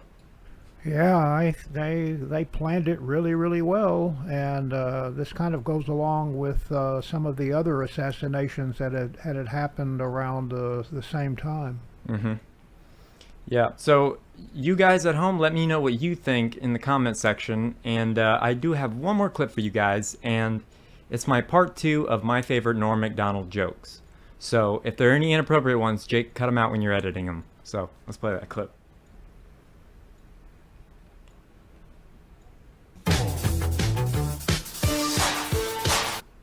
Still booking the store. You're booking the comedy store? Yeah. Where you can buy comedy. It's not that kind of store. Yeah. I don't do a lot of, I don't like to sell my comedy. Again, it's not an actual store. That's just the name. It's just a comedy club. Mm-hmm. Mm-hmm. Well, how about this? College freshman Scott Damerow, Larry, set a new world record by using his head to bust 142 eggs, and he now officially holds a place in the Guinness Book of Retards. Organist Ray Manzarek died this week at the age of 74. The curse of the Doors. Because of droughts all over Europe, scientists are predicting a global shortage of olive oil. Soon the world will know how Popeye felt after the death of his wife. I've interviewed him. Oil. Remember how skinny and ugly she is, and they always want to fuck her? And how Big Ethel would chase Jughead. Oh, let's not get into Jughead. I'm sorry. I went too far. My favorite George Miller joke. I played a great club here in the city. Catch a Rising Star. Boy, that's a good club. But across the street, they have a tough club. Have you been there? Snub a bombing has been. Always ahead of his time.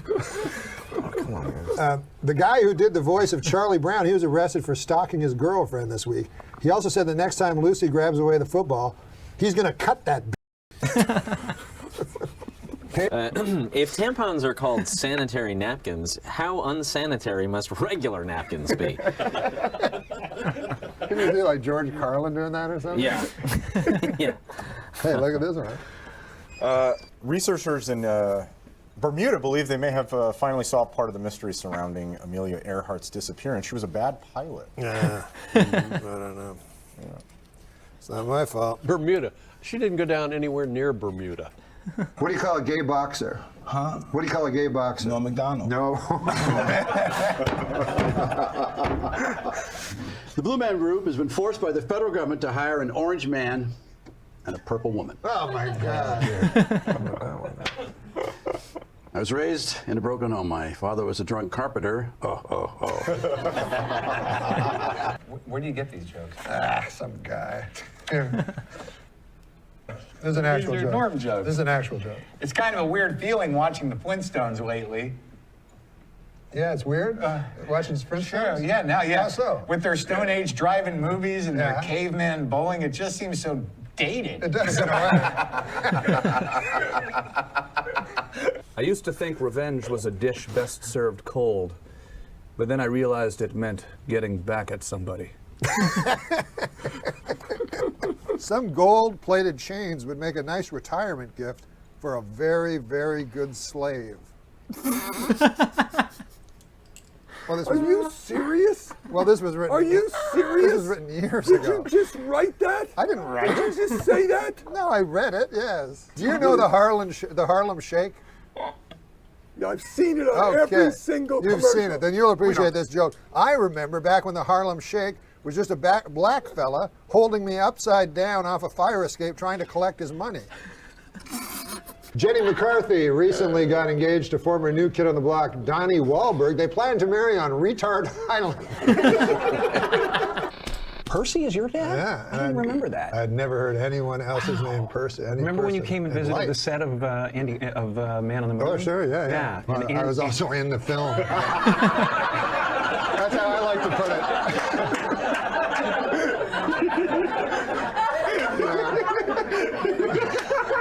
I know I'm not the most attractive. I know I'm not the man most in the attractive world. man in the world. I Matter mean, of fact, when women look at me, I can tell they're overdressing me with their eyes.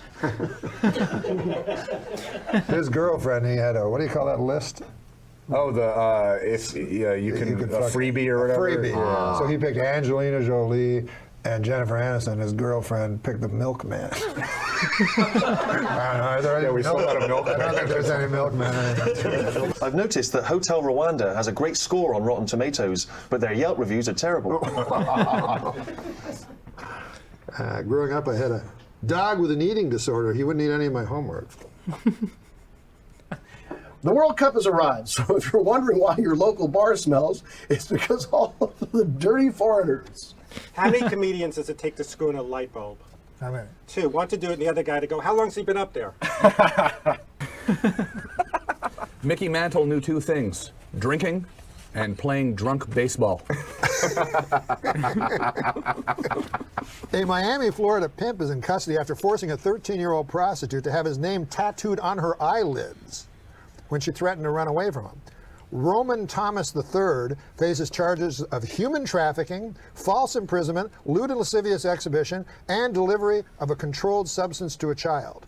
You know, I know the scriptures say, judge not lest ye be judged, but you know, I'm just going to come out and say it. This Roman Thomas III guy, this guy's a real jerk.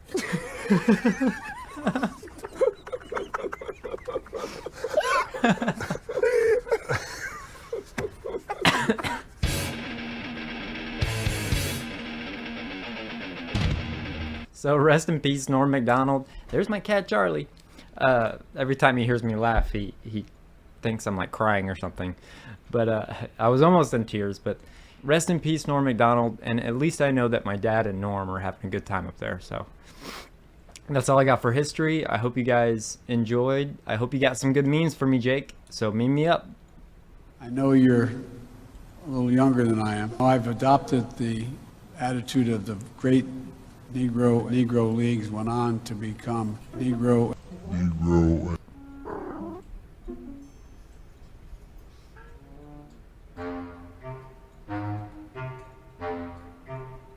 Meme me up.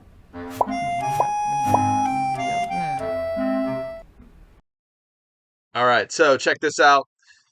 The subway cashier watching you tap 0% for the tip.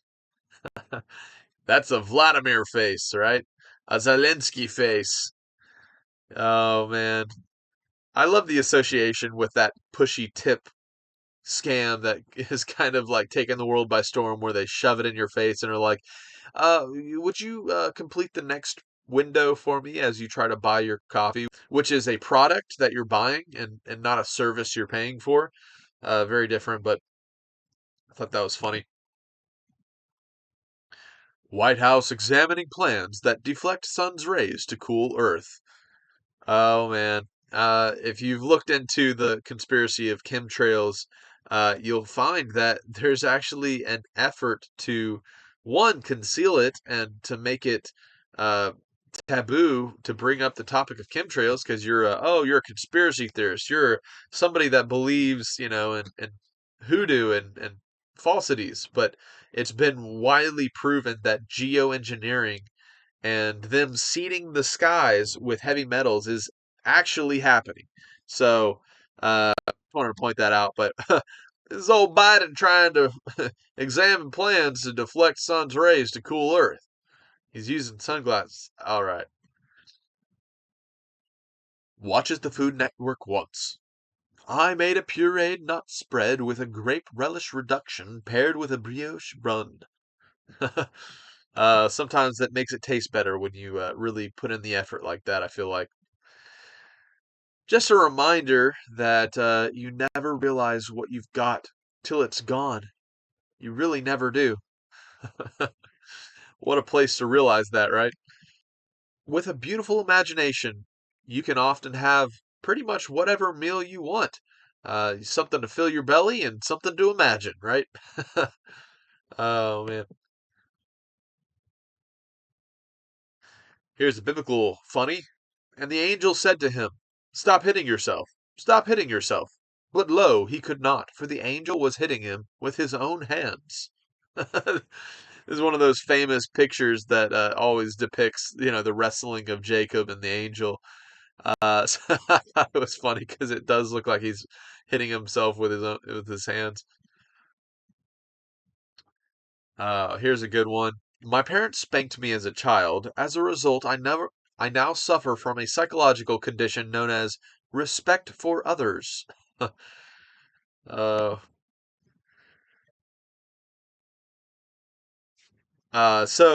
found a explanation of the whole X-Men series, right?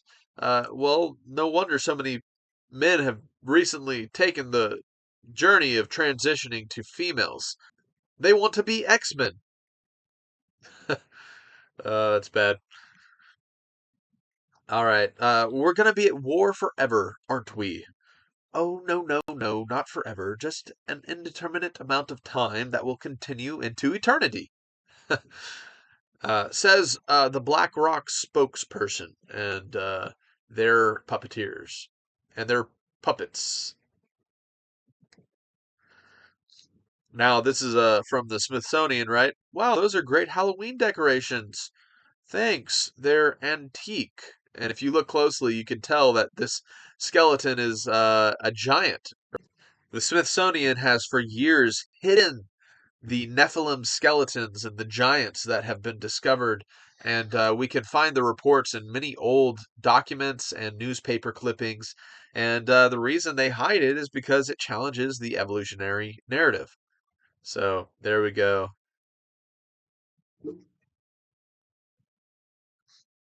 Here's a dig at Ford cars. A Ford toy that teaches you how to walk. How fitting. it's a kid who walks around. Oh man, I don't have that much against Ford. I had a truck once, but yeah, I can imagine those Chevy people really like that meme, right? Now, Jeremiah, I know you've wondered what I would look like without a beard. You've asked me a few times if I'd be willing to shave it. I know I turned you down, but I wanted to share you this meme to help you understand. When men shave off their beardy beards, they look like this. So you got old bearded Yoda there, and then he turns into baby Yoda, Grogu. So yeah, that was pretty funny. All right, that's all the memes for this week. Hope you guys enjoyed the segment, and hope you have a blessed Sukkot, those of you who are celebrating, and until next time, peace. Jake, thank you for another great current news as always. Opa, thank you for another great Opus Corner. I hope you guys enjoyed the history segment, and we hope you enjoyed today's episode. Never quit fighting, let no man deceive you. Thank you for standing alongside us as we fight for justice and continue our quest for truth. Subscribe and stay tuned.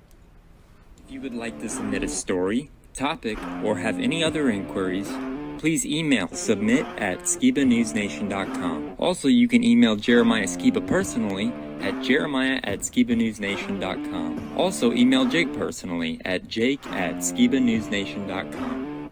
If you want to write us a letter, send us something, help support us, or just say hi, please send your letter to Jeremiah Skiba, P.O. Box 560-271, The Colony, Texas 75056. If you write us a letter, I'll do my best to write you back. Hey Skiba News Nation family, thank you for watching. Please like, share, subscribe, and click that notification bell so you never miss an episode of Skiba News Nation. If you want to help support us, please consider becoming a Patreon, where you will get exclusive content, shoutouts, and much more. And you can also support our channel by getting yourself some new Skiba News Nation merch.